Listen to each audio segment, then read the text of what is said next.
everybody, this is Ryan McClanahan with HistoryThroughCards.com. I hope you're all doing very well today. So, back in November, I picked up some really interesting 19th century tobacco cards that I wanted to show you today because, quite frankly, I think there's a very interesting story behind them. And it ends up being this set right here. So, this is an 1880 Thomas Hall Between the Acts. And I'll show you the back of it because it's actually quite nice. There we go. So it looks like that, and for once my camera is cooperating with me, which is not very unusual.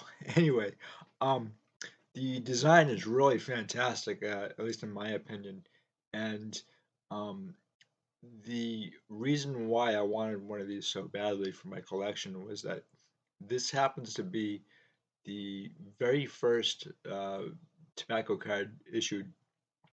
In fact, these cards predate James Duke and Son by at least 5 to 6, maybe even 8 years. So, um, what happened was that uh, we know that this set is from about 1880, and um, that's because not only were there stage actors and actresses uh, in this set, but presidential um, politicians as well. So 1880 is a year in which you saw James A. Garfield um, become president in 1880, but he was the Republican, and then on the Democrat ticket you had uh, Winfield Scott, and he actually passed away, I believe, in 1881 or late 1880,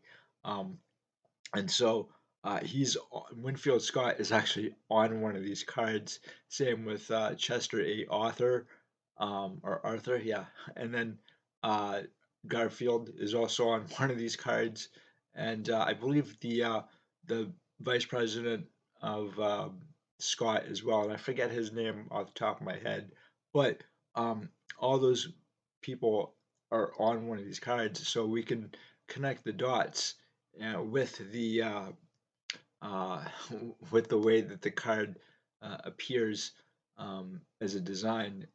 And so, what's really interesting is that the Between the Acts is actually a very popular brand of cigarette then, um, and it goes back even further.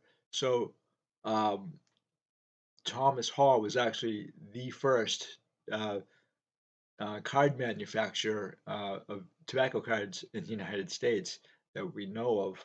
And in fact, there's information now suggesting that not only was he issuing cards in 1878 with the Prime Minister of Canada, uh, has a card in 1878. I forget his name too. I'm just kind of not up on these things sometimes. But this the cards in this set can be traced all the way back to the spring of 1876, and that is now the earliest date for a tobacco card issue. Um, but I really wanted to find out uh, what had happened leading up to the emergence of the American Tobacco Company, basically through this set right here. So Thomas Hall is a pretty small small manufacturer, and one of the reasons why is because he's he's hand rolling his cigarettes, whereas James Duke has access to a Bonzac machine or several, which can spit out about 1,100 cigarettes an hour. And so through that, James Duke was able to choke out competition, which would be uh, David. David Butchner of Butchner Gold Coin. He's also another New York tobacco company as well, kind of a small one. And his cards are really known for, um, I guess, cops and robbers, if you will, and police commissioners. And he does have a few baseball issues as well. This one happens to be from about 1885, 1886. And so I'm not really a big fan of this card, to tell you the truth. I did just pick it up because of the history and as a favor to a friend of mine. So um, you have that set, and then you have um, this set as well. So this is actually an 1887 Allen and Ginter, which um, if you don't know that Major Lewis Ginter was the last person to come on board uh, during the consolidation, I guess, or the buyout in January of 1890. So he actually retires, I think, right after this. But what would happen is that um, each and every one of these manufacturers would receive a contract which stated that they would not participate or partake in selling tobacco on their own for roughly 15 years. In return, they would um, they would get a portion of money as a director of American Tobacco Company, and so that's what was going on at the time. Thomas Hall was actually found uh, basically insane. They think that he probably had dementia at that point and was placed in a most like a sanitarium. And then you also have Goodwin and Company as well, which is it's one of these right here. It's a gorgeous design in its own right, and you can see the back of it as well. And so it's very blurry back, unfortunately. Sorry about that, guys. Um, but all these, I think there's about five companies that ended up forming the American Tobacco Company in January of 1890. So um, I wanted to find out actually how that occurred, and it was actually one person. His name is Samuel C.T. Dodd, and he was the general counsel for Standard Oil, and he was really uh, the uh, the personal attorney for John D. Rockefeller. He was Rockefeller's right hand man, and in 1882 he devised the legal way or to form trust, and that's really kind of interesting to me because there's a connection between the Standard Oil Company and the American Tobacco Company.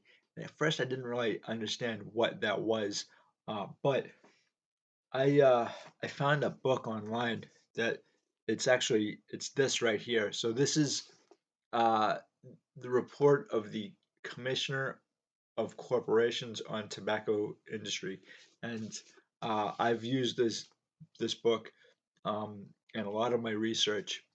It's actually a three-volume book. So um, this happens to be volume two from 1911, and as you guys know, um, the American Tobacco Company there was a formal investigation that was opened by the Justice Department on July 11th, 1907, well before the T206 was even a a gleam in a printer's eye. So Charles J. Bonaparte was the person who opened that investigation, and he departed for another agency, and that left George Wickersham to enter the picture and prosecute the American Tobacco Company and Standard Oil, which was both they were both dissolved on the same day on May 29th, 1911. So, getting back to this really quickly, if you guys ever have a problem sleeping at all, this book is actually really good for that. Um, I kind of do, so I kind of go through it every once in a while, and just within 5, 10 minutes, I'm out like a light. But this was really kind of interesting when I went through it. When I first bought it, um, I found a a really interesting inscription right there, and it happens to be James Rudolph Garfield, and he's the first commissioner of the uh, the corporation on, or the commissioner of corporations. Yeah, it's strange. Anyway, um, the Bureau of Corporations actually was founded in 1903, and he's the first one. In fact, Teddy Roosevelt wanted him specifically for the role of that uh, job. And what they did was that they were responsible for issuing reports, and one report went to the president, and the another copy went to the Supreme Court, and that's how they ended up going after the American Tobacco Company. Now, they they really had a problem with the personnel because they didn't have enough. I think they had maybe 25 people to investigate this stuff. And so um, what kind of happened was that they were grabbing all these people from other agencies, like the Treasury Department.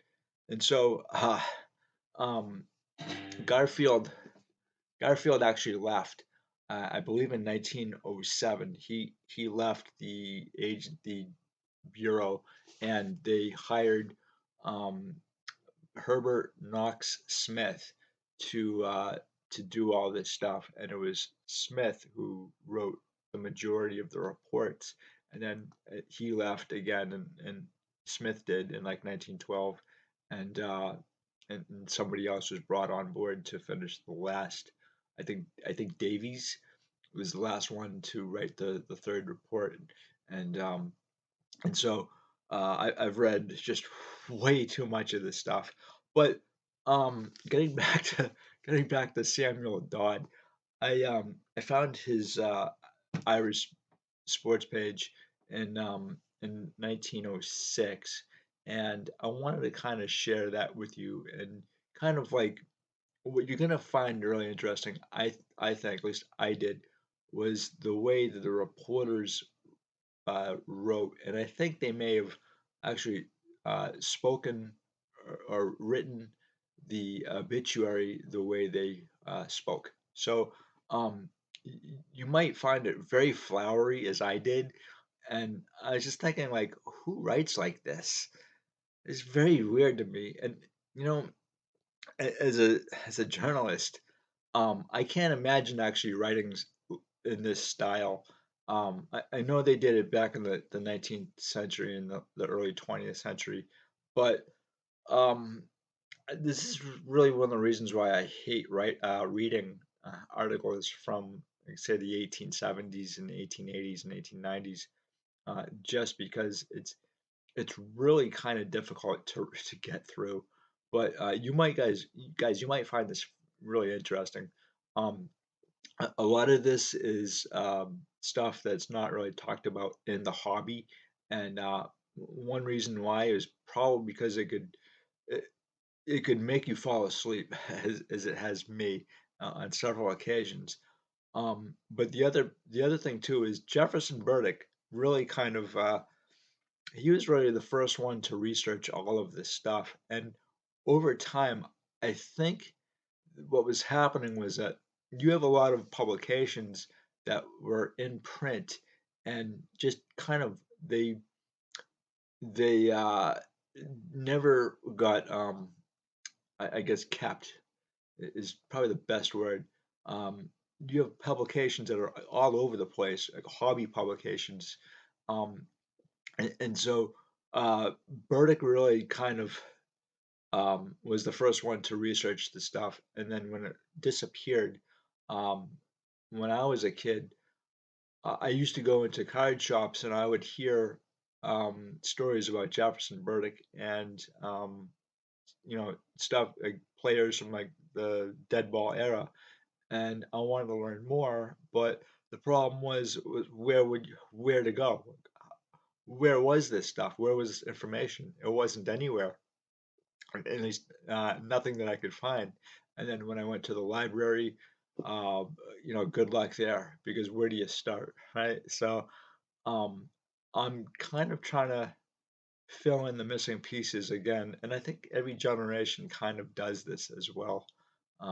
So this isn't really kind of new for my generation, uh, or maybe even Burdick's generation as well. So Burdick was actually he was born in 1900, and by the time he started researching the American Tobacco Company, um, it was already he was already like in his mid 30s by the time that this was happening. So um, he didn't really um, have a good sense of what was going on with the American Tobacco Company when he was a kid. I mean, he was 10 years old by the time the T206 was issued. So he probably wouldn't have known a whole lot about that company, and he really wanted to find out more. So, with that, guys, I'm gonna read to you the Samuel obituary Dodd of died as he often said Samuel he wished Dodd, to die, and at this home, is what it suddenly, says. without pain or lingering illness. In that fact there is some consolation for those who are mourning today. Nor was he unprepared, for he had known for a long time that he was liable to pass away as he did. He had ordered his life accordingly, and had no fear of the future. This is well fact should be also known. Perhaps the greatest tribute that can be paid to the memory of the departed was that so often uttered by his friends. He was a thoroughly square man. Sam Dodd's word was as good as his bond, was another way of putting it. His integrity was unquestioned. His chief aim was to be upright in all of his dealings. He was the active head of the state's largest corporations, and his responsibility was great. In seeking by every honest method to advance the interests of the International Silver Company, he never lost sight of the interest of the army of employees who depended upon that corporation for their livelihood. They have lost a good friend indeed, one who was ever patient and courteous, readily approached, and always full of sympathy. He knew all the ins and outs of the factory work, and his sympathies were readily aroused in behalf of company workers. Mr. Dodd was possessed of more than usual executive ability, therefore he was a most valuable man for the important position he held, one whose place it will be very hard to fill. In addition, he was a keen financier, another very necessary qualification for the head of such a vast industry. Finally, he was a hard worker. He never spared himself when the occasion required. He was at his office in the factory with the utmost regularity, given close personal attention to all the demands made upon him in the performance of his duties. Thus he lived from house to office and back, an uneventful life, so far as the public knew, but a most useful one and indirectly of great benefit to this community. Mr. Dodd was not much given to social enjoyment, especially of late years, yet he was very social disposition and enjoyed good fellowship. His nature was genial, his disposition sunny, and in congenial company no more agreeable associate could be desired. He said he found living a pleasure, and so it seemed. He was a charitable man, and ever failed in his duty as a churchman. As a type, of one of the most successful manufacturers who made Meridian what it is. Mr. Dodd stood well to the front. Therefore, his death is an event of more than usual interest, even to those who only knew of him. He was one of the leaders in the silverware industry long before the formation of the great corporation of which he was president. Fortunate indeed will that company be if it can find at his successor a man who has come near to doing for it what Samuel Dodd has done. Man, that was tough. That was not an easy read at all. That was not easy. But before I go, I actually was looking at another YouTuber that I really enjoy his content. His name is John from Wade Boggs Fan. And if you could do me a favor, go over to his page and give him a like and subscribe because he's got some really interesting content that I do enjoy. And if you like what you hear here and you want to hear more, even with my ums and ahs and whatever, give me a like and subscribe. And with that, guys, I really appreciate you stopping by. It means a lot to me. And I'll try to get out some more interesting content like this. So, with that, have a good one, and I'll see you later. Bye.